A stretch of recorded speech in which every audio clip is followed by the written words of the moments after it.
guess I need clarity in a couple things.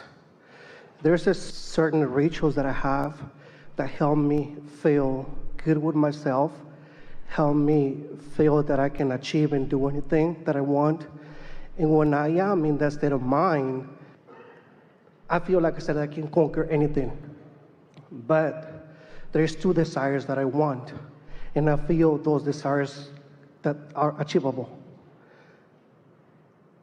The thing is that I want is when I think about those two desires that make me feel good, one more than the other, how do I go by let's say, using my time wisely on one thing when I can focus on the other? You're really going to like this. Every desire that you hold, every desire that you have put into your vortex is viable, possible, Yes. active in the vortex. So you can choose anything that makes you feel good to focus upon, and in doing so, everything that you want is in the process of unfolding. You don't have to choose one or the other. Just choose something that feels good and let everything that you want come to be.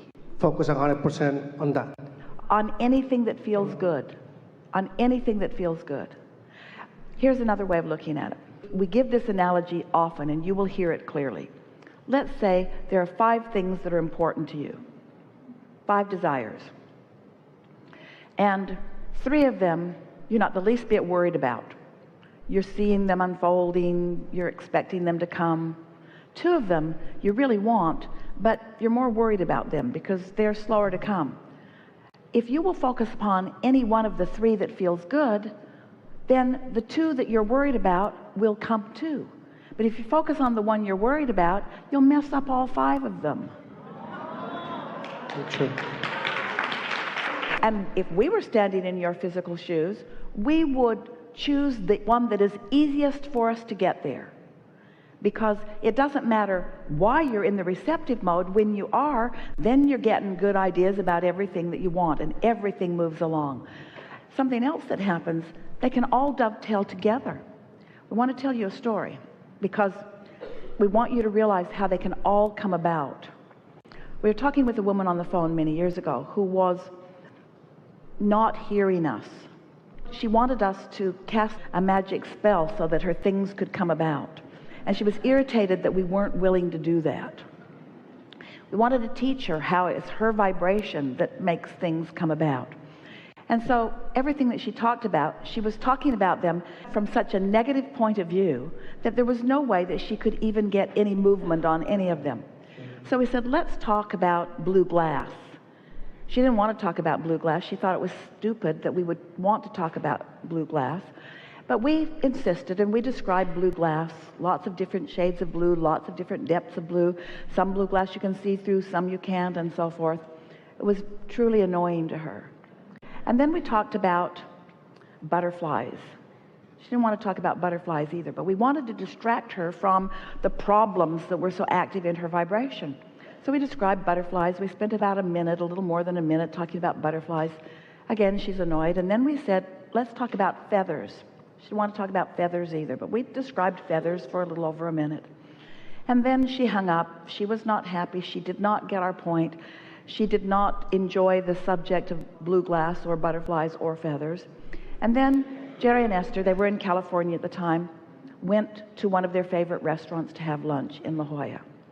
And on their way to the restaurant, they'd parked their car and they got out to walk to the restaurant.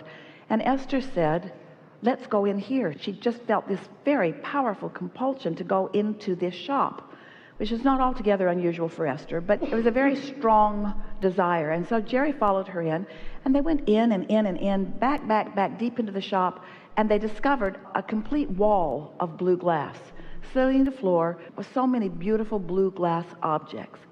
Well, it didn't mean anything to Esther. She had not really been focusing on the conversation from her conscious mind, and Jerry had not heard it at all. And so the blue glass didn't mean that much, but there it was. And then they went to George's and they had lunch. And then they left the restaurant and they walked down to the cove in La Jolla. And as they were walking across this expanse of grass, a flurry of butterflies surrounded them so intense that they had to stop talking to keep from eating them. And Esther is still not making the association with what we had activated together. Jerry didn't realize it either. It was just a very powerful anomaly. And then the butterflies cleared and a little boy came from across the way. And Jerry said to Esther, "Do you know him? It looks like he knows you." And he came running to Esther and handed her a feather, a pigeon's feather that he'd picked up off the ground. And then Esther remembered the conversation about the blue glass and the butterflies and the feathers. And she said to Jerry, all of them have come about in nearly the same moment in time because they were all active in our vibration. In other words, all you have to do is find something that you haven't been beating a negative drum about, and you will gradually soar to this place of connection. And then everything that you want comes to you in perfect timing, sometimes many of them coupled together. And I feel so sure to get to that level. When my state of mind is like, I feel so sure. The one thing that, okay, thanks, I got my answer on that. When I go and do for one desire and do everything that There's something that we want you to hear, and that is we want you to focus not to make it happen. We want you to focus because it's fun when you focus. I see that. Like I said, I visualize myself already. I enjoy the moment, and I feel good with myself, living it before it has manifested in front of me.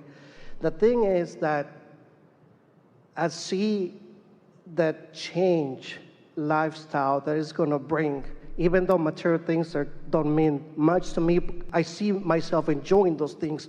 Part of me, I'm okay with it, but part of me, like I guess for where I came from, it feels that I'm not, there's a few. We know it's complicated and you've got resistance about it. I want this thing I do not want. I want this thing I should not have. I want this thing that others may misunderstand. There's some contradicted energy. But that's why we're saying to you, your pure desire is in that vortex. And if you won't overthink it, if you won't try at the same time that you want it to evaluate the rightness of your having it, or your worthiness of having it, or how others will feel about it as you have it, if you can clean up that vibration, that's why when we say to you, there isn't anything that you want for any reason other than you think you will feel good in the having of it. Do you think it's all right for you to feel good? Oh, yes. Do you think that if you feel good, that you deprive someone else of feeling good? No. Is there only so much of a flow of good feeling?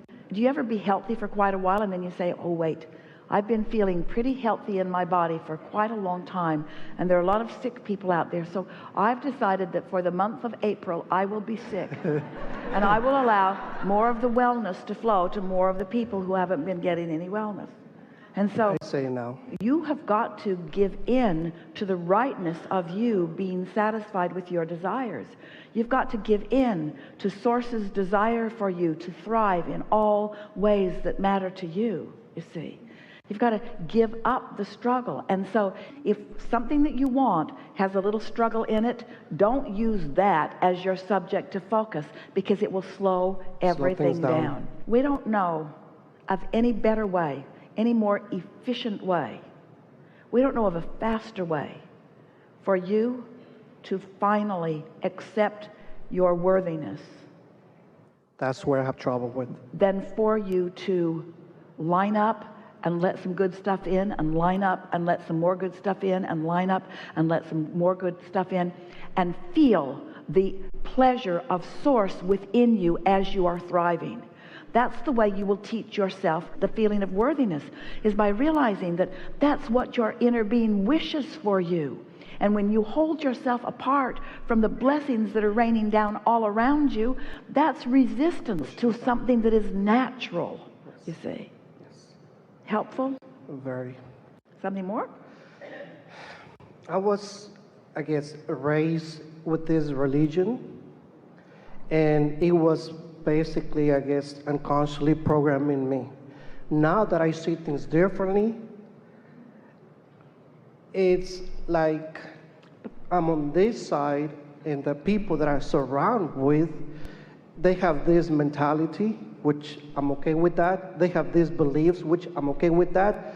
But now I see, like I said, we are to seek the truth, and the truth will set us free. I feel that I am aware of a few more things. But the releasing of resistance will set you free. yes, okay. And the releasing of squabbling over what is true is the ultimate releasing of resistance. Even though I know, deep in me, inside of me, I know that what makes me feel good about the beliefs that I have now and what I used to have. But me being around here, it makes me question. But see, the beliefs that you had were on the way to the beliefs that you have. You couldn't be who you are now if you've not moved through that in order to come to that clarity.